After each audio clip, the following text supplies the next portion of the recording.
Namo tassa bhagavato arahato samma sambuddhassa. Namo tassa bhagavato arahato samma sambuddhassa. Namo tassa bhagavato arahato samma sambuddhassa. Buddham dhammam sangham namassami.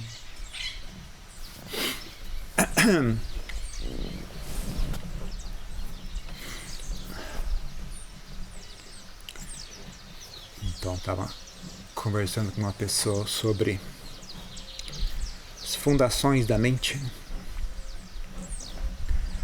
Uma coisa que tem encontrado regularmente são pessoas que têm sentimento de culpa como fundação da mente delas.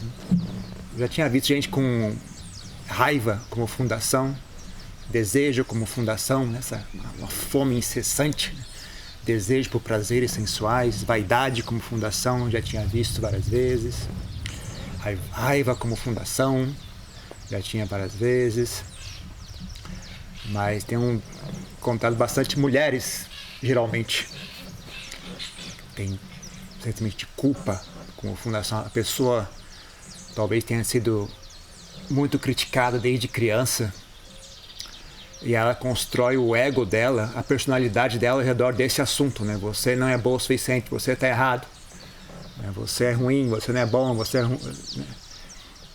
Aí acontece, a pessoa ela fica com desejo de experienciar isso novamente, né? Porque o ego dela, é assim que ela sente a sensação de presença, né? É assim que ela, assim, eu existo. Para ter a sensação de eu existo, ela precisa sentir culpa, se sentir assim, ser criticada, alguma coisa assim.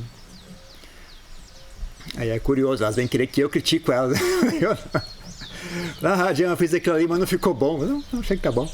Mas eu tentei, não ficou suficiente. Não, achei que tá bom. Ficou tentando que eu critique elas. Eu não quero participar dessa insanidade, não. Pode carregar sozinho isso aí. Quero participar desse jogo, não, de maluquice. Então tem bastante disso, né?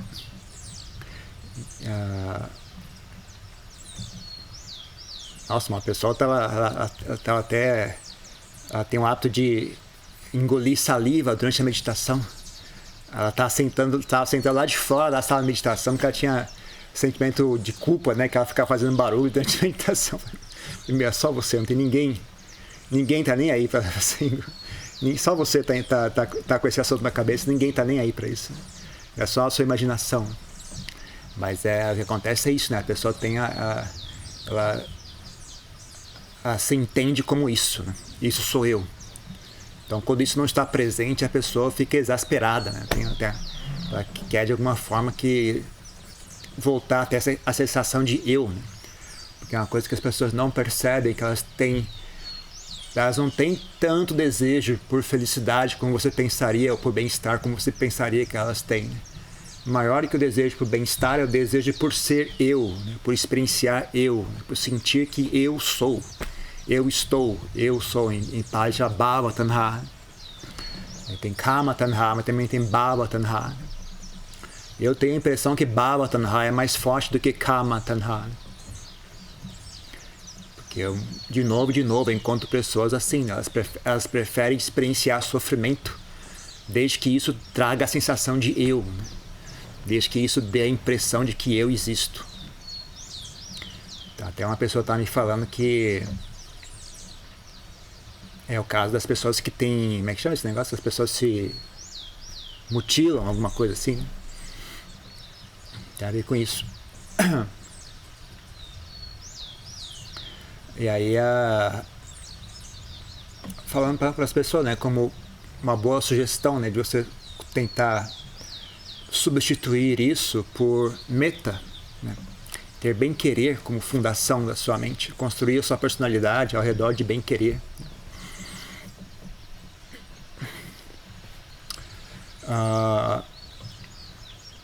Se a pessoa for um monge, ela também pode construir a personalidade dela ao redor de equanimidade, né? Não é que seja proibido para os leigos construírem a personalidade ao redor de equanimidade, é só que dá mais fica não encaixa bem. Como vocês têm a vida muito envolvida com outras pessoas, se você é muito equânime, as pessoas só ficam irritadas com você o tempo todo, né? Ninguém vai te elogiar, né, por ser equânime. Mas se você é monge, as pessoas até te elogiam, né? Só vem falar, Jan, você quer sorvete de morango ou de chocolate? Tanto faz. Então, a Jan é muito equânime, muito bacana. Aí se é uma pessoa, João, você quer morango ou chocolate? Tanto faz. Que mala assim, alça, cara. Não fica escolhendo, tem que... Fala logo aí, morango ou chocolate? Você fica fazendo isso, as pessoas ficam irritadas, né? Não encaixa bem. Mas você é monge, até que funciona, né? Então, muitos monges têm isso, né?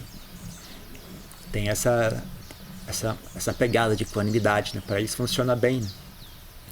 Mas para a vida laica eu acho que funciona melhor meta, né? Bem querer. Porque as pessoas pelo menos entendem isso, né? Não é que tem a ver com a vida laica em si, né? É que a sociedade em geral, a nossa cultura não sabe o que fazer com a equanimidade, né? Se alguma coisa acontece, a pessoa reage com a equanimidade, ninguém sabe o que fazer com aquilo. O que eu faço agora? Ninguém sabe como reagir, ninguém sabe o que fazer em seguida. Então, se você é uma pessoa muito equânime, né, as pessoas te acham estranho, né, e não sabem como lidar contigo, né? Elas ficam estressadas, né? Mas se você é uma pessoa que tem bem querer, né, então elas entendem pelo menos, né? Apesar de ser uma coisa assim que não é muito comum hoje em dia, né? As pessoas encaram raiva, desejo, como é que chama assim? Como é que chama isso em português? Egoísmo, né? Egoísmo, a pessoa ser egoísta como normal, né? A pessoa ser vaidosa como normal, a pessoa ser egoísta como normal, né? Então elas esperam algo do tipo vindo de você, né? Aí se você reage, em vez de reagir com egoísmo ou com vaidade, você reage com bem-querer, elas até, meio estranho, né? Mas elas entendem o que aconteceu, né? Agora, se reage com equanimidade, ninguém entende nada, né? Todo mundo fica perdido, o que o cara fez, não fez nada, não sei, como assim não fez nada? Ninguém sabe o que fazer daquilo, ninguém sabe onde encaixar aquilo na mente delas, né? Então, mas é uma boa opção. É uma boa opção.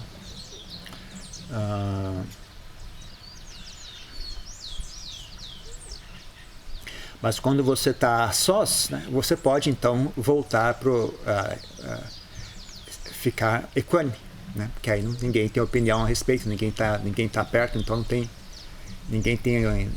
não é necessário, né? É mais tranquilo, a equanimidade é mais pacífica do que bem-querer. Mas, como eu falei, né, o problema é que as pessoas não sabem o que fazer, né? Elas não sabem reagir à equanimidade. As pessoas não sabem como lidar com isso, né?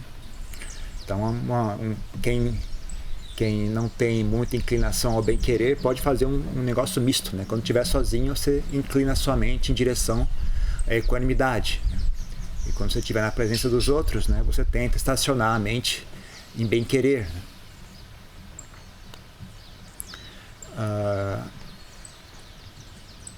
Mas é sempre bom ter um certo nível de equanimidade, né? Porque ela serve de apoio, né? Mesmo que você não tenha a mente completamente equânime, mas você saber estabelecer um núcleo de equanimidade na mente, lá no centro, né? Só um cantinho, só uma bolinha assim de equanimidade, para você vir de apoio e também como ponto de referência, né? É como se fosse como é que chama o negócio que você bota quando você vai descer a escada? O corrimão, né? O corrimão, ele não faz a escada ficar plana, né? Que seria o modo mais confortável de você andar, né? Então ele não resolve o problema da escada. A escada não fica plana por causa do corrimão, mas ela ajuda a apoiar, né? Ajuda a dar equilíbrio. Então você consegue descer a escada com um certo equilíbrio, sem muito perigo. Então você ter um pouquinho de equanimidade na mente é sempre bom, né? Porque serve de ponto de referência, daí dá esse apoio, né? Mesmo que a mente esteja agitada, esteja com raiva, esteja se inclinando à aversão, se inclinando à raiva, se inclinando ao desespero, né? No meio de tudo aquilo, você coloca um pouquinho só de equanimidade e serve de apoio, né? Você apoia naquela equanimidade, consegue atravessar, né, esse turbilhão que a mente está passando no momento, né? Serve como se fosse uma boia também, ou uma boia, né? Ela te deixa flutuando, né? Aí você consegue atravessar aquele turbilhão. Então é uma boa coisa de ser desenvolvida. Então, e essa equanimidade você desenvolve através de relaxar, né? É uma sensação interna, né? Uma sensação interna de relaxamento, uma sensação interna de silêncio, né?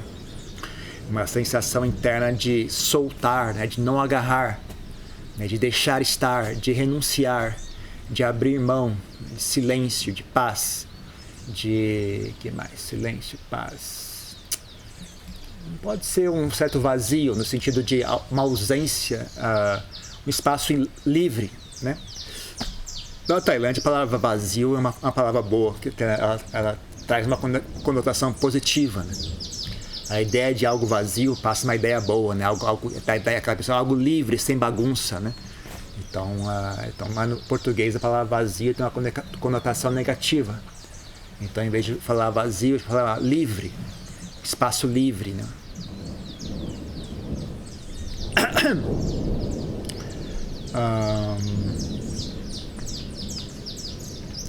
Então, tem várias maneiras de você aprender a desenvolver isso, né? Não é nem uma questão de desenvolver isso, né? Para aprender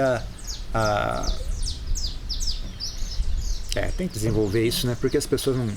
Na verdade, se você fosse mais sábio, né? Você vê que você já está ali, né? É basicamente o que a mente faz quando você não fica perturbando ela, né? Mas como as pessoas não têm essa experiência, né? Então você pode tentar de alguma forma estimular, né? Esse estado mental. Então, em geral, o que você faz é tentar encontrar algo que traga a mente de volta a um ponto de equilíbrio, né?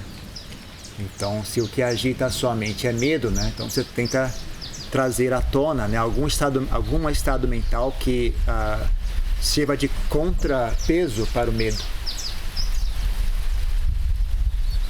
E como está chovendo, acho que a gente vai ter que parar aqui, né? Daqui a pouco. Aí vai chover forte, né? Então, se começar a chover aqui, a gente para.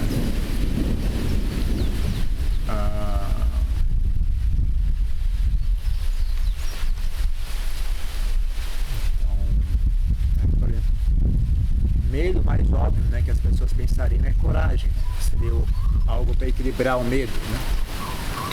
Mas também tem a humildade, equilibra o medo, aceitação, equilibra o medo. Aceitação e humildade são muito próximos, né? Então, por exemplo, se a pessoa tem medo de, sei lá, tem medo que alguém roube alguma coisa, meu carro. Aí você fala, bom, se a pessoa tiver que roubar, então que roube, né? Por que não meu carro? Afinal de contas, né? Todo mundo trabalha duro para comprar o carro, né? Por que não o meu em vez do outro, né? Já que alguém vai roubar, então roube o meu, né? Então pode roubar o meu também, né? Se os outros também são roubados, por que não o meu, né? Sei lá, alguma forma de pensar que você consiga trazer a tranquilidade para a mente, né?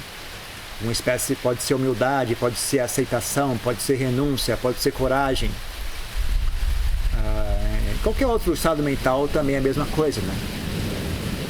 O importante é você conseguir voltar a mente a um estado de equilíbrio, né? E você experienciar esse equilíbrio, né? Você prestar atenção nele, né? Falar, isso é a sensação de tranquilidade, isso é a sensação de soltar, né? A mente agarra aquilo, ela fica com medo, fica com raiva, ela agarra, né? Ela deseja algo, ela agarra, né? Aí quando você solta, fala, essa é a sensação de soltar, essa é a sensação de largar, né? Essa é a sensação de estar, você tirar o peso das costas, né? Então você presta atenção a essa sensação, né? E toma deleite, né? Aprenda a usufruir, né? Dessa sensação. Então com o tempo você fica acostumado, né? Com o tempo você fica hábil em fazer isso. Tá chovendo em mim agora, então vamos parar agora que vai estragar o computador aqui. Então por hoje é só, mas acabar mais cedo hoje.